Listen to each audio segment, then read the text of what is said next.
இன்னைக்கு தளபதி விஜயோட அப்டேட் என்னன்னு பார்த்தீங்கன்னா, நடிகரும் பிரபல இயக்குனருமான மனோபாலா நேத்து உடல்நல குறைவால காலமாயிருக்காங்க. அவருக்கு வயசு 69 ஆகுது. ரொம்ப நாளாவே கல்லீரல் பிரச்சனையில இருந்திருக்காங்க. 15 நாட்களா மருத்துவமனையில மனோபாலா சிகிச்சை பெற்றுட்டு வந்திருக்காங்க. நேத்து சிகிச்சை பலனின்றி மனோபாலா காலமாயிருக்காங்க.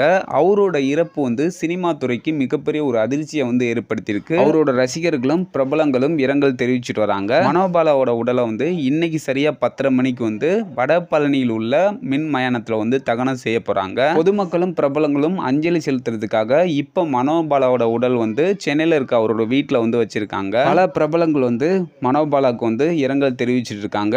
இந்த நிலையில நேத்து தளபதி விஜய் மனோபாலாவோட வீட்டுக்கு போயிட்டு இரங்கல் தெரிவிச்சு அவரோட குடும்பத்துக்கு ஆறுதல் தெரிவிச்சிருக்காங்க. இன்னைக்கு சோசியல் மீடியால இந்த நியூஸ் பயங்கரமா வைரல் ஆயிட்டு வருது. ஸோ மீண்டும் ஒரு தளபதி விஜய் அப்டேட்டோட உங்களை சந்திக்கிறேன். ஓகே, பாய். உங்கள் ஹீரோ.